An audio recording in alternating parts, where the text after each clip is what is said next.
Work a little bit on kicks, actually one kick, front snap kick.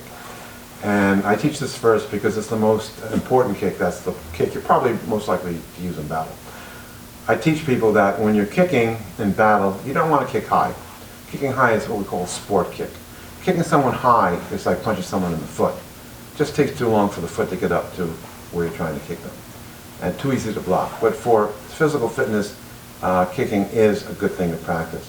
Also, if you get very good at kicking high, then of course your low kicks will be much more efficient. Now in battle, you don't want to kick high. You want to really kick to the knee, maybe the ankle, definitely the groin, but if possible, or maybe the solar plex, a little bit higher, solar plex a little bit higher.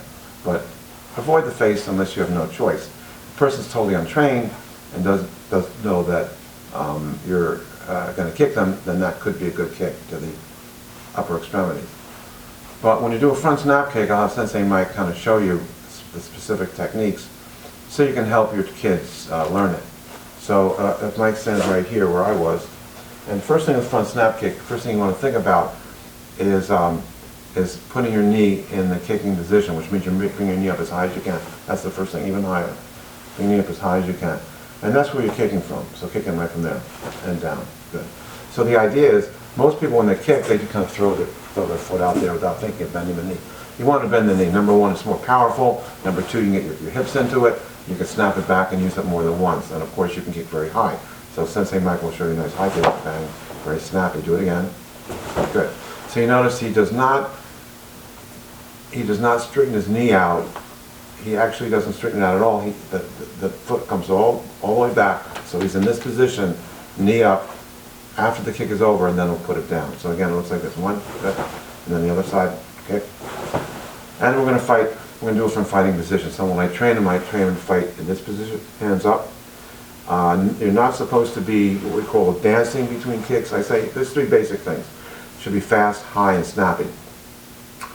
Also, the knee directs where the kick's going to go. So the higher the knee goes, the higher the kick will go. The knee kind of points towards the target. Last and most important is no dancing between kicks. That means you're totally stable. So you do your kick, bang, come right back down to here. So you're stable. You don't want to be moving around. No dancing. If you lose your balance in battle, or if you lose your balance when you're kicking, once your balance is broken, then you are in trouble because it's very easy to defeat somebody when their balance is broken. They're too busy trying to regain their balance to actually fight back. And it's important that you train yourself to maintain excellent balance. So we're just going to do the front kick. When you have that down, we probably will be going eventually into side kick, roundhouse kick, back kick, flying fake kick. But first is the front snap kick. If you get that, the rest are much easier to perfect. So once again, person's in fighting position, and kick, itch, Height, knee, height, san, height, chi, height, go.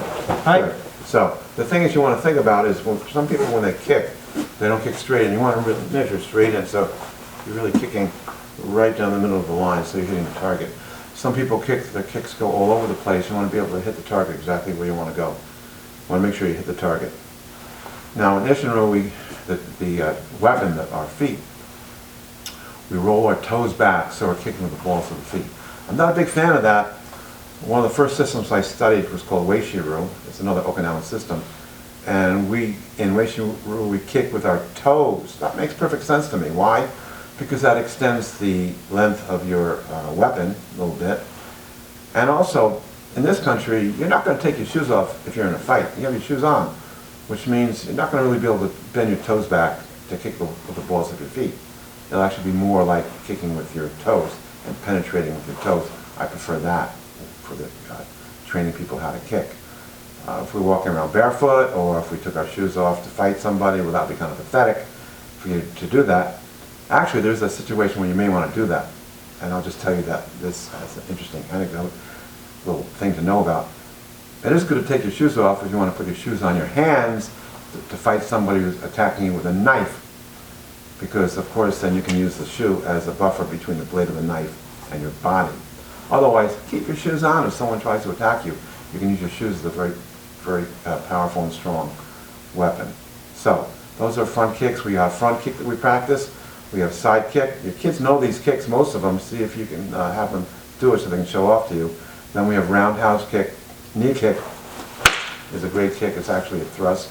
And the knee, I think actually is the one that's most useful, because the knee kick is the one you're most likely to need in combat.